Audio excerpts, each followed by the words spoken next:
पर बटन दबा के मीरा देवी के जीतई हो। हाँ टेम्पू छाप पर बटन दबा के मीरा देवी के जीतई हो। हाँ करम संख्या 4 पयाई बेर बटन दबाई हो। चेहरे नहीं इंसान पढ़े जाते हैं, चेहरे नहीं इंसान पढ़े जाते हैं, मजहब नहीं ईमान पढ़े जाते हैं। हिंदुस्तान ही एक ऐसा देश है, हिंदुस्तान ही एक ऐसा देश है जहां एक साथ गीता और कुरान पढ़े जाते हैं, गीता और कुरान पढ़े जाते हैं। जी हाँ मतदाता भाइयों एवं बहनों, आपके अपने ग्राम पंचायत के एकमात्र सुयोग्य, कर्मठ, शिक्षित, ईमानदार एवं संघर्षशील उम्मीदवार मनतोर देवी उर्फ मीरा देवी। जी हाँ, मनतोर देवी उर्फ मीरा देवी, जो आपके जड़सो क्षेत्र संख्या 16 से मुखिया पद के प्रत्याशी हैं। मनतोर देवी उर्फ मीरा देवी। जी हाँ, जिनका चुनाव चिन्ह है टेम्पू छाप, टेम्पू छाप, टेम्पू छाप, जो ईवीएम क्रम के 4 नंबर पर अंकित है। तो आइए इस बार हम सभी एकजुट होकर, एक साथ होकर इनका सहयोग करते हैं और समर्थन देते हैं और इन्हें अपना एक एक अमूल्य वोट देकर भारी से भारी बहुमतों से विजय बनाते हैं। मनतोर देवी जिंदाबाद, जिंदाबाद जिंदाबाद, मीरा देवी जिंदाबाद, जिंदाबाद जिंदाबाद, टेम्पू छाप जिंदाबाद, जिंदाबाद जिंदाबाद, टेम्पू छाप जिंदाबाद, जिंदाबाद जिंदाबाद, जड़सो क्षेत्र संख्या 16 के जनता जिंदाबाद, जिंदाबाद जिंदाबाद, जड़सो क्षेत्र संख्या 16 के जनता जिंदाबाद, जिंदाबाद जिंदाबाद, शिव शंकर मुखिया जिंदाबाद, जिंदाबाद जिंदाबाद, शिव शंकर मुखिया जिंदाबाद, जिंदाबाद जिंदाबाद, टेम्पू छाप जिंदाबाद। जिंदाबाद जिंदाबाद। सुनु यो चाचा चाची बात नहीं भूले बे, सुनु यो भैया भौजी बात नहीं भूले बे, मनतोर देवी जी के मुखिया बने बे, मीरा देवी जी के मुखिया बने बे, भारी बहुमत से हिनका जीते बे, भारी बहुमत से हिनका जीते बे, मनतोर देवी जी के मुखिया बने बे, मीरा देवी जी के मुखिया बने बे। जी हाँ मतदाता भाइयों एवं बहनों, आपके अपने ग्राम पंचायत जड़सो क्षेत्र संख्या 16 हेतु एकमात्र शिक्षित, सुयोग्य, कर्मठ एवं ईमानदार उम्मीदवार बहन मनतोरन देवी उर्फ मीरा देवी। जी हाँ बहन मीरा देवी, जिनका चुनाव चिन्ह है टेम्पू छाप, टेम्पू छाप, टेम्पू छाप, जो ईवीएम के 4 नंबर क्रम पर अंकित है। तो आइए हम सब मिलकर इनका समर्थन करते हैं और इन्हें अपना एक एक अमूल्य वोट देकर अपार मतों से भारी बहुमतों से विजय बनाते हैं। क्योंकि बहन मनतोरन देवी का कहना है, अगर आप सभी का होगा साथ, अगर आप सभी का होगा साथ, तभी होगा अपने जड़सो पंचायत का विकास, तभी होगा अपने जड़सो पंचायत का विकास। आप हमें समर्थन दीजिए, आप हमें समर्थन दीजिए, हम आपको परिवर्तन देंगे, हम आपको परिवर्तन देंगे, हम आपको परिवर्तन देंगे। मनतोर देवी जिंदाबाद, जिंदाबाद जिंदाबाद, मीरा देवी जिंदाबाद, जिंदाबाद जिंदाबाद, टेम्पू छाप जिंदाबाद, जिंदाबाद जिंदाबाद, टेम्पू छाप जिंदाबाद, जिंदाबाद जिंदाबाद, जड़सो क्षेत्र संख्या 16 के जनता जिंदाबाद, जिंदाबाद जिंदाबाद, जड़सो क्षेत्र संख्या 16 के जनता जिंदाबाद, जिंदाबाद जिंदाबाद, शिव शंकर मुखिया जिंदाबाद, जिंदाबाद जिंदाबाद, शिव शंकर मुखिया जिंदाबाद, जिंदाबाद जिंदाबाद, टेम्पू छाप जिंदाबाद, जिंदाबाद गाँव घर के है तई यही बेर विकास यो राखू भैया इनका प्रयास यो।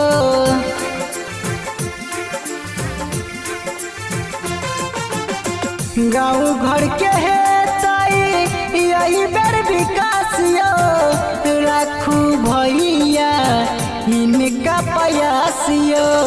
टेम्पू छाप पर बटन दबेबे, टेम्पू छाप पर बटन दबेबे, मन तोड़ देवी जी के मुखिया बनेबे, मीरा देवी जी के मुखिया बनेबे। जी हाँ मतदाता भाइयों एवं बहनों, 5 साल के बाद फिर से आप सबों को अपने ग्राम पंचायत के लिए एक ऐसा उम्मीदवार का चयन करना है जो वास्तव में आपका, आपके क्षेत्र का विकास चाहता है। जी हाँ, ऐसे ही विकासशील उम्मीदवार आप सबों के बीच आ चुकी है मंतोर देवी उर्फ मीरा देवी। जी हाँ, मंतोर देवी उर्फ मीरा देवी, जिनका चुनाव चिन्ह है टेम्पू छाप, टेम्पू छाप, टेम्पू छाप, जो ईवीएम कर्म के 4 नंबर पर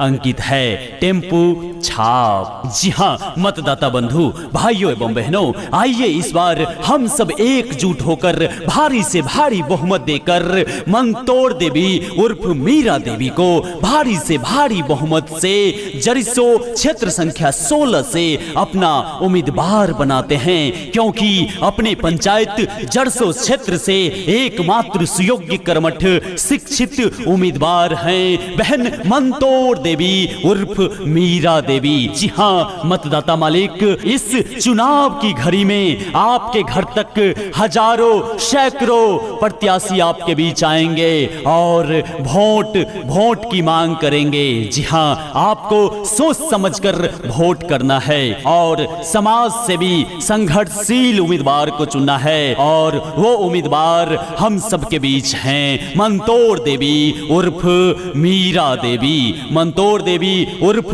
मीरा देवी, जिनका चुनाव चिन्ह है टेम्पू छाप, टेम्पू छाप, टेम्पू छाप, जो ईवीएम कर्म के 4 नंबर पर अंकित है। मंतोर देवी जिंदाबाद, जिंदाबाद जिंदाबाद, मीरा देवी जिंदाबाद, जिंदाबाद जिंदाबाद, टेम्पू छाप जिंदाबाद, जिंदाबाद जिंदाबाद, टेम्पू छाप जिंदाबाद, जिंदाबाद जिंदाबाद, जरसो क्षेत्र संख्या 16 के जनता जिंदाबाद, जिंदाबाद जिंदाबाद, जरसो क्षेत्र संख्या 16 के जनता जिंदाबाद, जिंदाबाद जिंदाबाद, शिव शंकर मुखिया जिंदाबाद, जिंदाबाद जिंदाबाद, शिव शंकर मुखिया जिंदाबाद, जिंदाबाद जिंदाबाद, टेम्पू छाप जिंदाबाद। जिंदाबाद जिंदाबाद, टूटे न देताई उम्मीद के डोरियो, सब गरीब के पोछथी न लोडियो।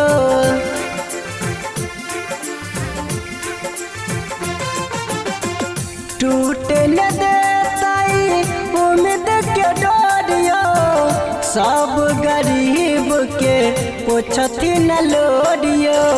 करम संख्या 4 नहीं भूलेबे, करम संख्या 4 नहीं भूलेबे, मन तोड़ देवी जी के मुखिया बनेबे, मीरा देवी जी के मुखिया बनेबे। जी हाँ मतदाता भाइयों एवं बहनों, 5 साल के बाद फिर से आप सबों को अपने ग्राम पंचायत के लिए एक ऐसा उम्मीदवार का चयन करना है जो वास्तव में आपका, आपके क्षेत्र का विकास चाहता है। जी हाँ, और ऐसे ही विकासशील उम्मीदवार हैं मंतोर देवी, मंतोर देवी, मंतोर देवी। मंतोर देवी का कहना है, अगर आप सभी का होगा साथ, अगर आप सभी का होगा साथ, तभी होगा जरसो पंचायत का विकास, जरसो पंचायत का विकास। सुनो है भौजी, सुनो हो भैया, हाँ सुनो है चाची, सुनो हो चाचा, ओई बर मौका छै बड़ा अच्छा, बतिया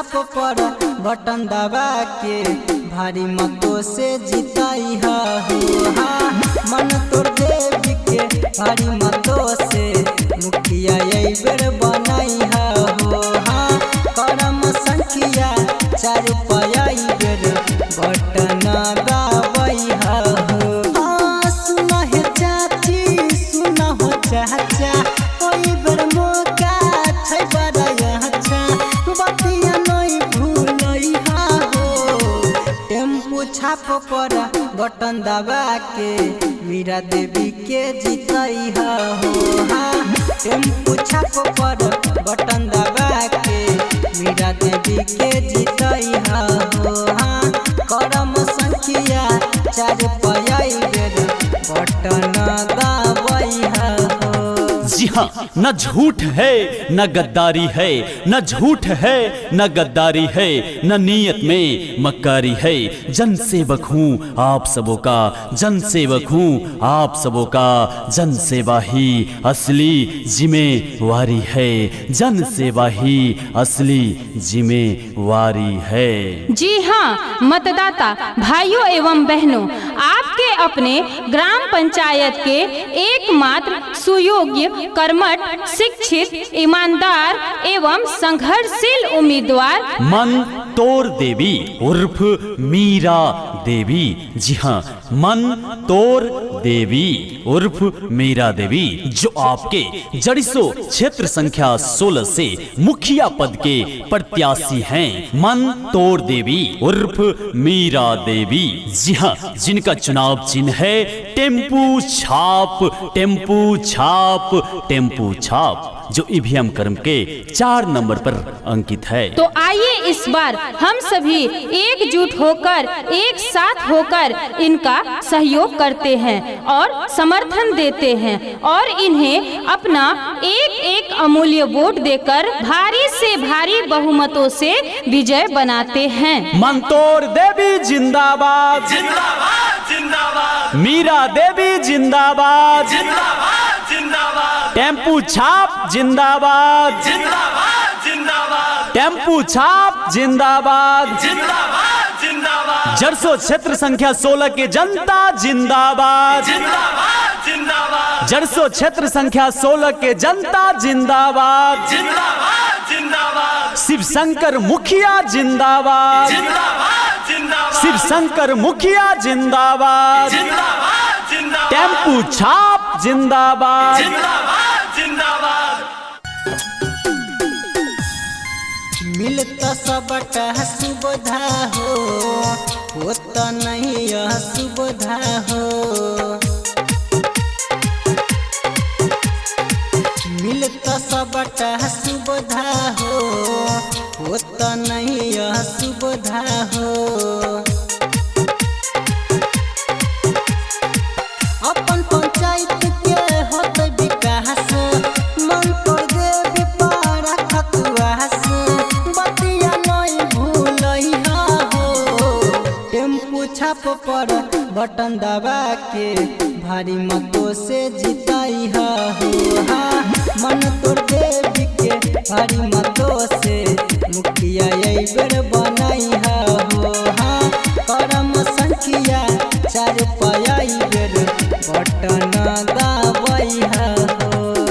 जी हाँ मतदाता भाइयों एवं बहनों, आपके अपने ग्राम पंचायत जरसो क्षेत्र संख्या 16 हेतु एकमात्र शिक्षित सुयोग्य कर्मठ एवं ईमानदार उम्मीदवार बहन मंतोरन देवी उर्फ मीरा देवी। जी हाँ, बहन मीरा देवी जिनका चुनाव चिन्ह है टेम्पू छाप, टेम्पू छाप, टेम्पू छाप, जो ईवीएम के 4 नंबर क्रम पर अंकित है। तो आइए हम सब मिलकर इनका समर्थन करते हैं और इन्हें अपना एक अमूल्य वोट देकर अपार मतों से भारी बहुमतों से विजय बनाते हैं। क्योंकि बहन मंतोरन देवी का कहना है, अगर आप सभी का होगा साथ, अगर आप सभी का होगा साथ, तभी होगा अपने जड़सो पंचायत का विकास, तभी होगा अपने जड़सो पंचायत का विकास। विकास। आप हमें समर्थन दीजिए, आप हमें समर्थन दीजिए, हम आपको परिवर्तन देंगे, हम आपको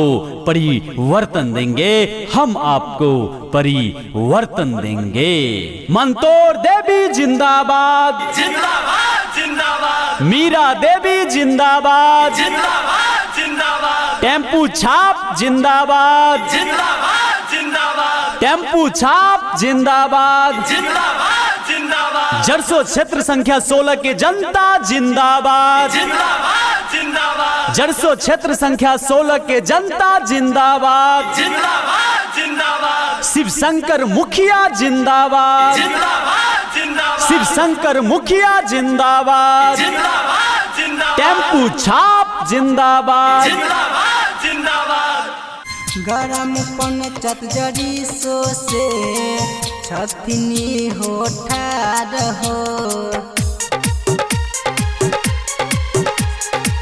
गरम पंचत जड़ी सो से छतनी हो ठार हो।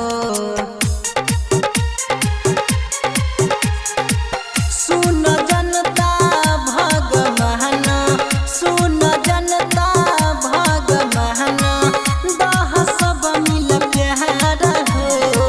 टेम्पू छाप पर बटन दबा के भारी मतों से जिताई हो। मन तो देवी के भारी मतों से मुखिया यही बेर बनाई हो। करम संख्या 4 पाई बेर बटन दबाई हो। जी हाँ मतदाता भाइयों एवं बहनों, 5 साल के बाद फिर से आप सबों को अपने ग्राम पंचायत के लिए एक ऐसा उम्मीदवार का चयन करना है जो वास्तव में आपका, आपके क्षेत्र का विकास चाहता है। जी हाँ, ऐसे ही विकासशील उम्मीदवार आप सबों के बीच आ चुकी है मंतोर देवी उर्फ मीरा देवी।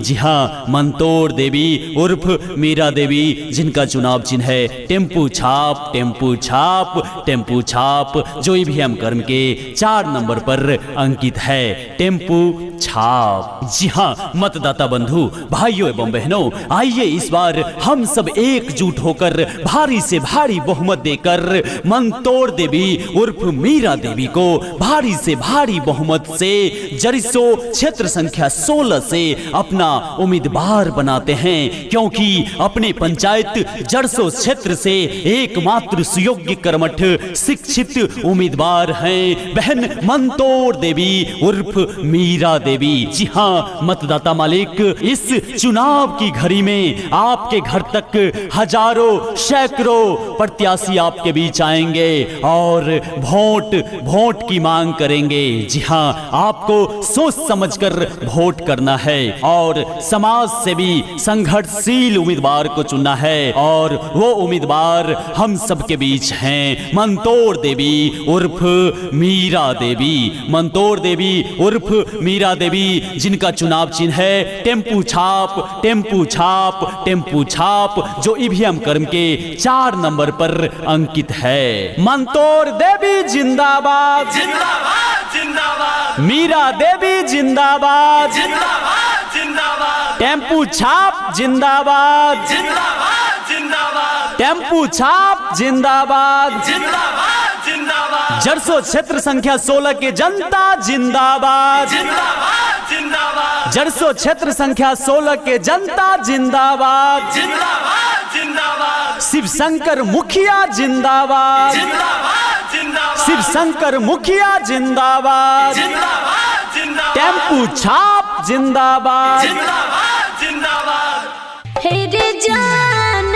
ओए चुनाव वोट के करा के देब, के करा के बेर जीतोई मोरे जान, के करा के बेर जीतोई मोरे जान, के करा के बेर जीतोई मोरे जान। ए चुनाव वोट के करा के देब, के करा के बेर जीतोई मोरे जान। हे गे जान,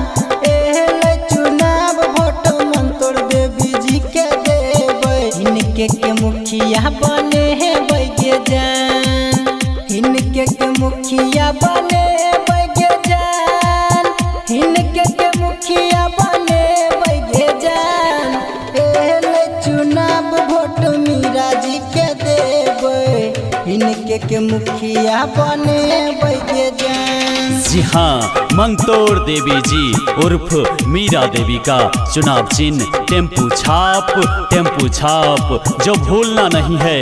इस बार टेम्पू छाप पर बटन दबाना है और मंतोर देवी को जिताना है।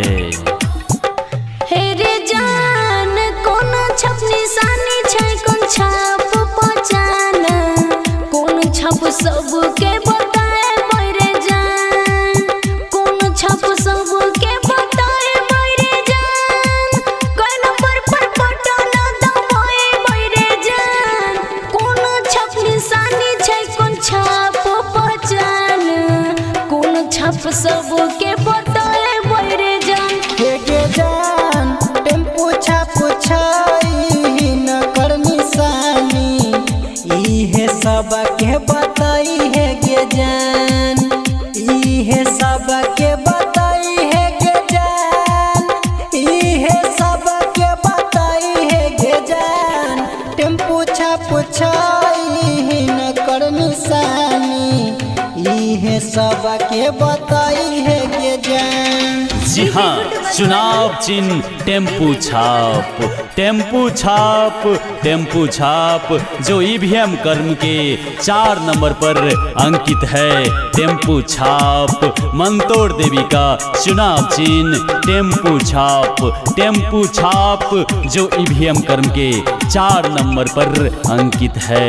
भूलना नहीं है टेम्पू छाप। हे रे जान जिततै त केते करतै क्षेत्र के विकास, हमरा तू पहिले बताबे रे जान, हमरा तू पहिले बताबे रे जान, हमरा तू पहिले समझाबे रे जान, जिततै त केते करतै क्षेत्र के विकास, हमरा तू पहिले बताबे रे जान। हे गे जान जीततै त पहिले करतै विकास, जनता के सुख दुख में रहतै गे जान, जनता के सुख दुख में रहतै गे जान, जनता के सुख दुख में रहतै गे जान। जीततै त पहिले करतै विकास, जनता के सुख दुख